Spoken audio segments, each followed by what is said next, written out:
ہر سال جیسے ہی ذی الحج کا مہینہ قریب آتا ہے، غلاف کعبہ کو 3 میٹر اوپر اٹھا دیا جاتا ہے۔ اس کے پیچھے ایسی کون سی پراسرار بات ہے؟ وہ کون سا ایسا راز ہے جس کو آج تک ہم سے مخفی رکھا گیا؟ آئیے آج اس راز سے پردہ اٹھاتے ہیں۔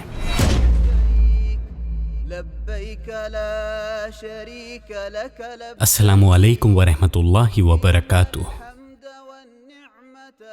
کسوۃ الکعبہ یعنی کہ غلاف کعبہ، اس کی تیاری سعودی عربیہ میں قریب پورے سال ہی جاری رہتی ہے، اور اس غلاف کعبہ کی تیاری کے لیے دنیا سے بہترین قسم کا سلک امپورٹ کیا جاتا ہے۔ کسوۃ الکعبہ کی تیاری کے اندر صرف سینکڑوں لوگوں کی انتھک محنت ہی نہیں ہوتی، بلکہ ان سب تیاریوں میں ایک بہت بڑی رقم بھی درکار ہوتی ہے، اور ایک اندازے کے مطابق کسوۃ الکعبہ پہ سالانہ جو پیسہ خرچ ہوتا ہے وہ 6 ملین $US کے برابر ہے۔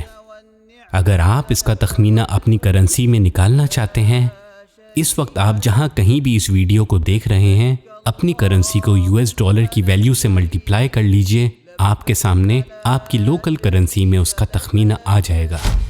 ہر سال قریب 20 لاکھ سے 34 لاکھ کے قریب حجاج کرام پوری دنیا سے مکہ المکرمہ کا سفر کرتے ہیں۔ ہر کسی کی بے انتہا تمنائیں ہوتی ہیں کہ جب کعبہ سامنے آئے گا تو اس سے چمٹ جائیں گے، رو رو کے اپنی فریاد کریں گے۔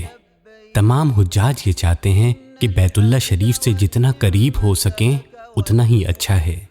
ایسے موقع پر جہاں لاکھوں کی تعداد میں مجمع ہوتا ہے، اپنے جذبات کو قابو میں رکھنا دراصل ناممکن ہو جاتا ہے، اور جیسے ہی بیت اللہ شریف نظروں کے سامنے آتا ہے، انسان دیوانہ وار اس کی طرف بڑھ جاتا ہے۔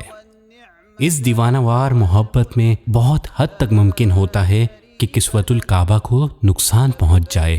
حالانکہ بیک اپ کے طور پہ سعودی گورنمنٹ ایک اور کسوہ تیار رکھتی ہے، کیونکہ حجاج کا اس قدر رش ہوتا ہے کہ اس رش کے دوران اس کسوہ کو تبدیل کرنا لگ بھگ ناممکن ہوتا ہے۔ اسی لیے کسی بھی ممکنہ ناخوشگوار واقعے سے نمٹنے کے لیے کسوۃ الکعبہ کو 3 میٹر اوپر کر دیا جاتا ہے، اور اس کے پیچھے کوئی اور راز نہیں چھپا۔ یہ صرف اور صرف اس لیے ہے کہ کسوۃ الکعبہ کو کوئی نقصان نہ پہنچے، اور اس سے کعبے کی تزئین و آرائش میں کوئی فرق نہ آئے۔ اگر آپ اس کے علاوہ کوئی اور وجہ جانتے ہیں تو برائے مہربانی ہمیں کمنٹ سیکشن میں اپنی رائے سے آگاہ کیجیے اور ہمارے علم میں بھی اضافہ کیجیے۔ آپ سے بہت جلد پھر ملاقات ہوگی، تب تک اپنا خیال رکھیے۔ السلام علیکم ورحمۃ اللہ وبرکاتہ۔